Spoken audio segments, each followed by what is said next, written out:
वहीं ओसाका में वजीर-ए-आज़म नरेंद्र मोदी ने सऊदी अरब के प्रिंस सलमान से मुलाकात की। दोनों लीडरों ने बाहमी और इलाकाई मसाइल पर बातचीत की। मुलाकात के दौरान ईरान के हवाले से भी बातचीत हुई।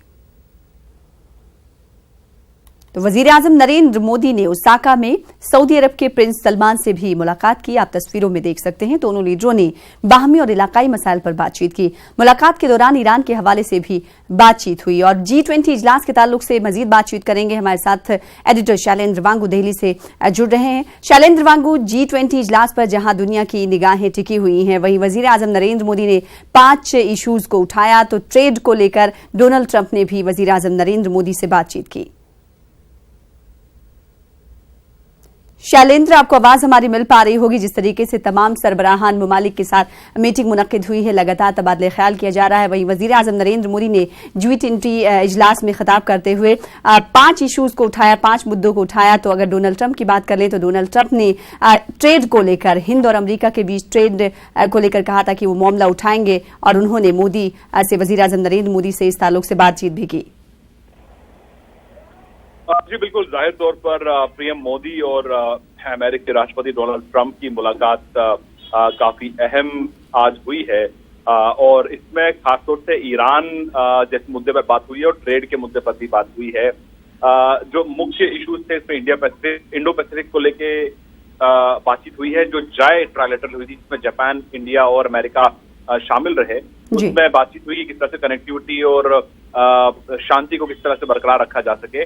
वहीं इस मीटिंग के बाद एक ब्रीफिंग को एड्रेस करते हुए फॉरेन सेक्रेटरी ने कहा, विजय गोखले ने कहा कि इस मुलाकात के दौरान S-400 जो कि रशिया से हम खरीदने की सोच रहे हैं, भारत प्लान कर रहा है, उसको लेकर लगातार अमेरिका ने विवाद खड़ा किया था और विवाद ऐतराज जताया था। लेकिन इस मामले पर आज की बैठक में बातचीत नहीं हुई है। वहीं ईरान को लेकर ये बात की गई है कि भारत के लिए ये सिर्फ एक एनर्जी का इशू नहीं है, बल्कि वहां पर एक बड़ी तादाद में प्रवासी भारतीय यानी कि NRI, करीब 8 मिलियन भारतीय गल्फ में काम करते हैं, रहते हैं। तो ऐसे में किसी भी तरह की हॉस्टाइल सिचुएशन जो है वो भारत के लिए, भारत के हित में नहीं होगी। तो इन तमाम पहलुओं पर आज बात हुई है। हालांकि अमेरिका की तरफ से लगातार ट्रेड को लेकर एक मुद्दा बनाया गया था और माना जा रहा है कि उस मुद्दे को लेकर भी आज की इस बैठक में चर्चा हुई। अगर G20 इजलास के आज की मसरूफियात की बात करें तो क्या कुछ स्केड्यूल है आज? देखिए, G20 में आज का दिन काफी मसरूफ रहने वाला है प्रधानमंत्री मोदी के लिए, जहां एक तरफ वो 8 वर्ल्ड लीडर्स से मुलाकात करेंगे, वहीं उनकी करीब 3 मल्टीलैटरल मीटिंग्स भी हैं G20 के अलावा, जिसमें जापान, अमेरिका, इंडिया की मुलाकात हो चुकी है। ब्रिक्स की मुलाकात अब से कुछ देर पहले चल रही थी, जिसमें ब्राजील, रशिया, इंडिया, चाइना और साउथ अफ्रीका के लीडरान इसमें शामिल हुए हैं।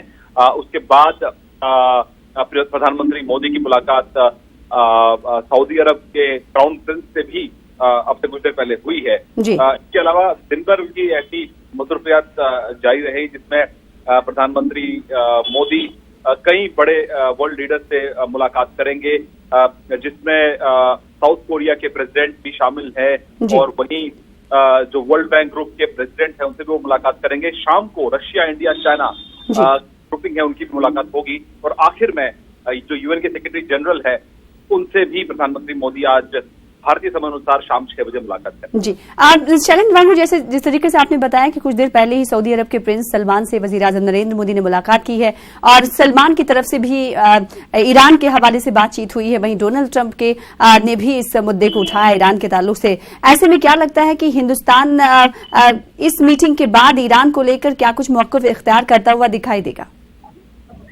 देखिए, बात करें सऊदी अरब के साथ जो मुलाकात हुई है प्रधानमंत्री मोदी की, तो उस मुलाकात में भी गल्फ के जो हालात हैं और वहां पे जो खासतौर से ईरान को लेकर जो चल रहा है अमेरिका और ईरान के बीच में, उस मुद्दे पर बातचीत हुई है और पीएम मोदी ने कहा है कि इसका सीधा असर ऑयल इंपोर्ट पर हो सकता है और इसका ऑयल जो तेल की जो कीमतें हैं उस पर इसका सीधा असर होगा। और वहीं क्राउन प्रिंस ने भी पीएम मोदी को इंटरनेशनल कॉन्फ्रेंस के लिए सऊदी अरब के लिए इनवाइट किया है। लेकिन हम ईरान की अगर बात करें तो ईरान को लेकर भारत और अमेरिका का रवैया बिल्कुल अलग अलग है।